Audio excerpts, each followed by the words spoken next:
All right. Here we go. It's the Week 2 podcast, NFL Fantasy Football League, and it's the Sunday Beers Fantasy Football League. I wasn't able to do Week 1, unfortunately. I know I promised that with a lot of users, and I apologize. But we are going to just kind of recap Week 1 of the Sunday Beers Fantasy Football League users of 10. By the way, I'm Ryan Osborne, your commissioner and your host here.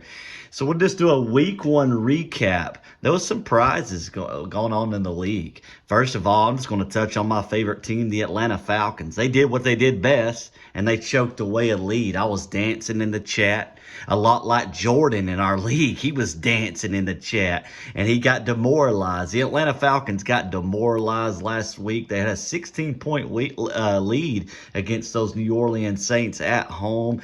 And, the sky fell again in Atlanta. They lost the game, and it was 27-26. The defense just couldn't hold. Dean Pease, he went to a prevent defense and did whatever he did in the fourth quarter. Didn't really understand it. We were bringing blitzes from every which away and just kind of confusing Jameis Winston. And then we let off the gas and didn't really understand that. That was a really big surprise. A lot of Falcons fans, were very excited about what the team was bringing. But anyways, we're going to move on to the fantasy side of things. There was some surprises. A lot of people in our league felt like Jordan Rodriguez, who is new to our league, they felt like he was going to come in and, have his way. Little did he know he was going against Brandon Garcia, who was a second place finisher in our league last year. And I actually predicted Brandon to win that game. For me, myself personally, I just didn't think Jordan had the edge on Brandon. I looked at the matchups and I looked at both teams, and I just didn't see Jordan. I think he's lacking in the position of running back. And anytime you're wanting your wide receivers to win the league or win a game for you, that's just not going to happen. So I predicted Brandon to win that game, and he ended up coming away with it. It was a very close game. It was 144, Brandon. He scored 144 points total. His team did. Leading the way for him was Justin Herbert. He had good games out of Justin Herbert, DeAndre Swift. Jamar Chase had a great game, which, by the way, if I was going to pick a wide receiver at number 1, it would definitely be Jamar Chase. I think Brandon's got the best player in the league at that position. He had a big game. He scored 28 points. And, of course, the guy, that Arthur Smith with the Atlanta Falcons, he likes to do it all and put him in every which way, and that's Cordero Patterson. He had a big game down in Atlanta against the Saints and had 22 points. Cordero, let's look, man. Let's face it, man. The guy can do it all, and Arthur Smith proves that time and time again, picking him up last year with the Falcons. The guy can line up at wide receiver, running back. The only thing he hasn't done is pass the ball, and let's give it up to Brandon. It's a big win. Jordan, like I said, just again, he had a big game out of Patrick Mahomes, but that's expected, right? Patrick Mahomes is going to do his thing. He's probably going to do his thing again tonight against the Chargers. He threw over 300 yards last week against the Cardinals. He had 360-something passing yards. And the guy was just, it's Patrick Mahomes, okay? He's a former MVP. Cooper Kupp had also a big game for Jordan, and Javonte Williams, his lone running back, led the way there at 19 points. But when you have three guys, you got to have one more to score in those teens, the 20s and above, really, and to get you the win. But he came up short. He did score, though. Jordan did score the second most points in the league for Week 1, but it still just wasn't. He wasn't able to overcome Brandon in Week 1. We'll do another big Week 1 matchup, and that was myself versus Matt Thomason. Belichick sees you versus OJ. Didn't do it. Very close matchup, 133-129. Josh Allen led the way for myself. I got him in, I think, the second or third round. Huge steal. I think honestly, Josh Allen wins the MVP this year, just my opinion. And then Jonathan Taylor, my number one pick, had 27 points, and he did that against the Texans. Tyreek Hill had 18 points, and then Michael Thomas, man. Let's give it up for Michael Thomas. Even though I hate the New Orleans Saints, I despise them. I can't stand the Saints. Everybody that knows me knows that. But Michael Thomas had a big game. He came on late in the fourth quarter. I don't know what the hell our secondary was doing, quite frankly. It's like A.J. Terrell and Casey Hayward got lost in the fourth quarter. Again, I mean, Dean Pease, he just let off the gas, man. But I think they'll figure it out. But yeah, Michael Thomas, he had 22 points. He had 2 touchdowns in the fourth quarter, which was huge for me. Without Michael Thomas doing that, I'm 0-1 right now. But I was able to come out with a win. And what was a big disappointment for Matt last week was Aaron Rodgers, And I don't think there's any time to panic there because Aaron Rodgers, for some odd reason, he starts out slow. But he only had 3.5 points. And at the quarterback position, you can't have that, right? So, yes, he had Saquon Barkley led the way for him. Justin Jefferson also did well. They both scored above 30 points, but that just wasn't enough. It was 133-129, but both the best matchups in the league. But we do have four 1-0 teams thus far in the league. And that's myself, that's my brother, and he's, what is his team name again? It's Bushwood Country Club. And so he's 1-0. He only scored 111 points. But outside of the two 1-0s, there wasn't anyone that scored that much. Hunter scored 118 and Aaron scored 111, but they're 1-0. And, that's how fantasy football is.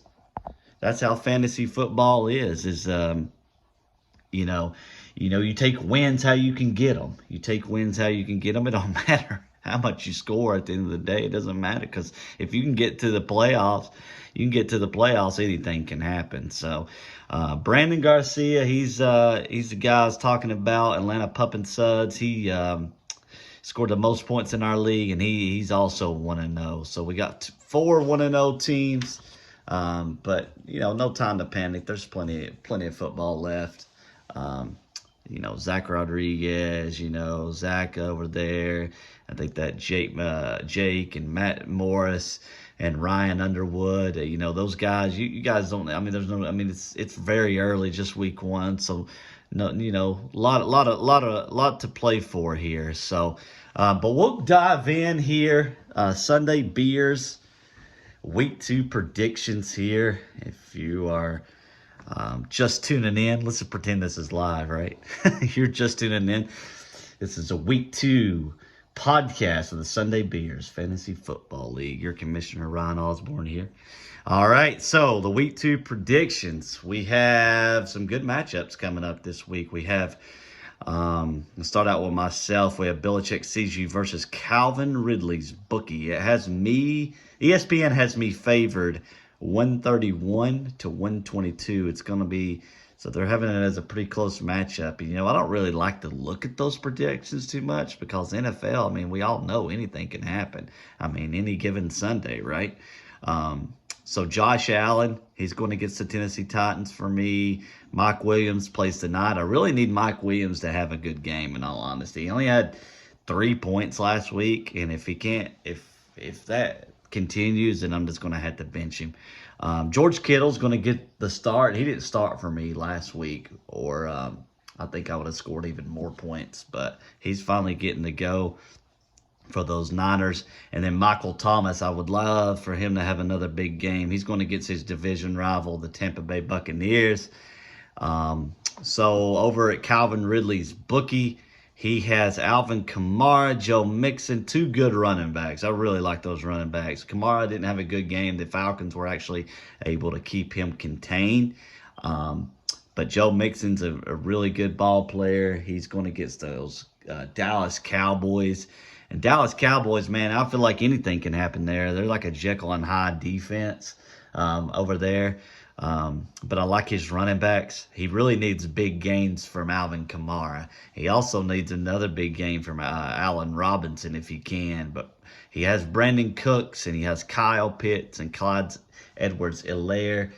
Clyde Edwards-Helaire, he's really good. I see him having a good game tonight against the Chargers, and I see Brandon Cooks having another good game for him.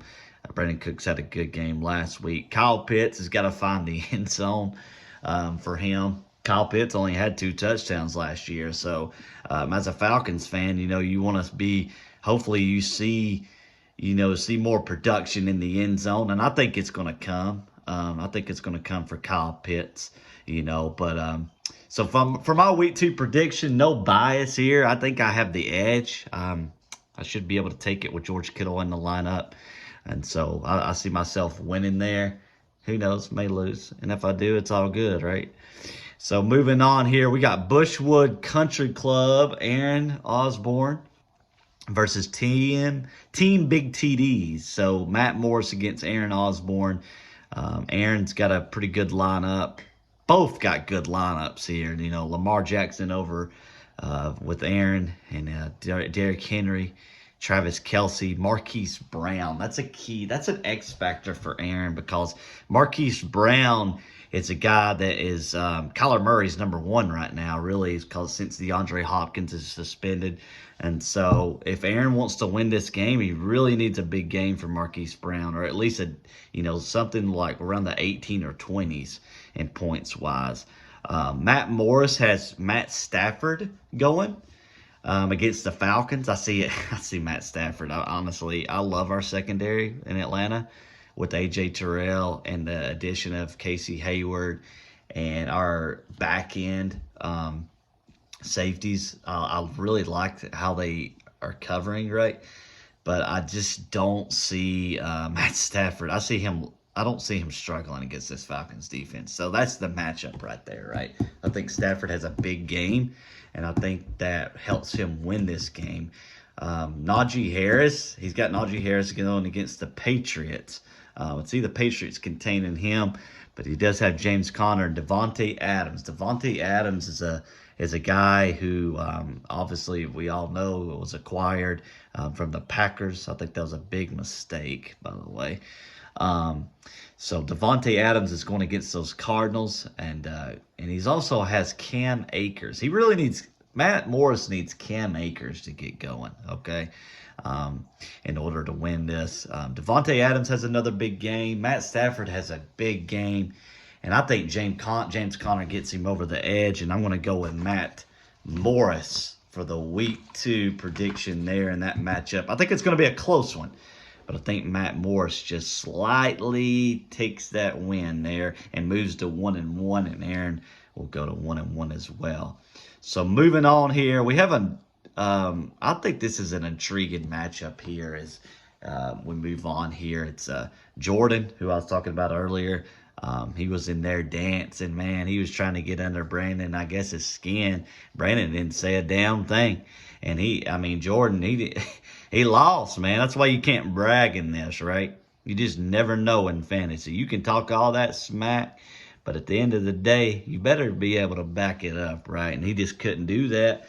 But he's got another tough matchup again, and he's going against, Jordan's going against O.J. didn't do it, and Matt Thomason. In this matchup, Jordan's got Patrick Mahomes going tonight.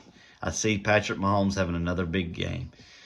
Where he is lacking and where Matt Thomason's not, and that's at the running back position. So if we look and we compare Javonte Williams and Saquon Barkley, Matt Thomason's got Saquon, Antonio Gibson, Ezekiel Elliott. Matt Thomason's favored here, and he's only got a 1-point edge ESPN wise, but I'm just looking at it right here. The eye test, I go with Matt Thomason.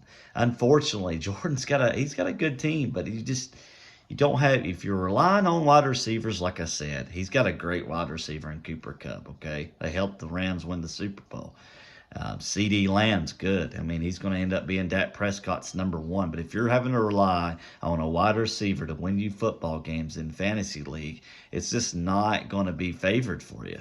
And so Justin Jefferson, over on Matt's side, along with those running backs and Deebo Samuel with Matt.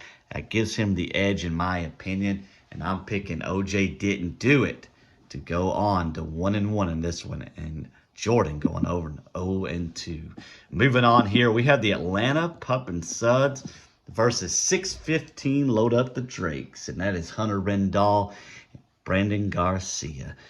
Now, this is a matchup that's favoring Hunter, as I'm looking at it here. Hunter's got Tom Brady going against the Saints. If Tom Brady, obviously he's the GOAT, but if Mariota can do what he did against the Saints, Tom Brady, I don't say he has any issue. Yes, the Saints are at home. They're tough to play at home. But, I mean, is anything going to face Tom fucking Brady? I don't think so. And he's got Dalvin Cook. He's got Darrell Henderson there for the running back with the Rams. Stephon Diggs. Stephon Diggs is huge #1 target for Josh Allen. See him having a big game. A.J. Brown, newly acquired wide receiver from those Tennessee Titans, coming over for the Philadelphia Eagles. He's got him at receiver as well. Darren Waller, one of the top tight ends. And let's take a look at Brandon's team once again. Justin Herbert going against the Chiefs tonight. DeAndre Swift. He had a big game again for DeAndre Swift last week. He's got Nick Chubb. I like these running backs. I give him slightly the edge against Hunter on the running back position. Jamar Chase. This is going to be a good game. Jamar Chase and Stephon Diggs, they're going to be right there, neck and neck. He does have Hunter Renfrow. Cordero Patterson. I think Cordero Patterson, Dalton Schultz will be the key to victory for Brandon. This is a really tough matchup. This is really tough, y'all. I'm gonna have to. God, do I have a coin to flip? I mean, this is really tough. If I'm gonna have to take a prediction here, I'm just gonna have to go with. Man, this is tough. I'm going to give it to Hunter, man. I'm looking at the matchups, and I just like what I see. I just like what I see there. I mean, I think Stephon Diggs has a really good game. I think Henderson for the Rams probably going to have a couple touchdowns against the Falcons. Dalvin Cook is going to do what he does. Tom Brady. It's going to be real close. I mean, this could come down to the very end. But I'm going to go with Hunter there. Maybe a 1-point edge. It's not going to be something significant, I don't think. All right, moving on here to the Sunday Beers Week 2 predictions. And this is the last one as I wrap it up here. And that is Jake from State Farm. I do believe that's Hunter Rendahl's friend. And he's going to go against Zach Wilson, Cougar Hunter. And that's Zach Rodriguez, Jordan's brother. And here we have it. Zach has Kyler Murray, Christian McCaffrey. He does struggle there with J.D. McKissick, but the good thing about it is it's a PPR league, and J.D. McKissick is a good receiving running back there. DJ Moore, he really loves DJ Moore, Zach does. Jerry Jeudy, Mark Andrews, and DK Metcalf. My apologies, DK Metcalf. And he's going to go against Jake, who has Carson Wentz. So Kyler Murray has the edge, obviously, over Carson Wentz. And he has Austin Eckler, Leonard Fournette, Mike Evans, Michael Pittman. And he also has, I was getting a phone call, sorry about that. So Breece Hall, Dallas Goedert. And if I'm looking at this, I'm going on the matchups. I really like Zach's team. I just like Zach's team over Jake's. No offense to Jake. I think that his wide receivers are going to outdo Jake's this week. Although I will say I like Michael Pittman due to having quarterback Matt Ryan, who I'm a huge fan of, being a former Falcon. And I like Zach's got Christian McCaffrey going against the Giants. This is going to be another close game. ESPN's projecting Zach to win 119-117, and I do have Zach winning this football game, this fantasy league game. It's going to be a close one, but I see Zach winning. So I'm going to try to do this each and every week. I got really busy last week, and hopefully you guys tune in and watch. I'm going to try to even bring on a guest for the future. And so hopefully you guys enjoy these, Fantasy Football League podcasts. It's going to be my first video uploaded into my account. So click that subscribe button, as they say. Thank you guys for tuning in. And that is all I have. Week 2 predictions, Week 1 recap of the Sunday Beers League. All right, I'm out. Good luck to everyone this coming weekend. You guys are going to really enjoy this league, I think, and I'm signing out.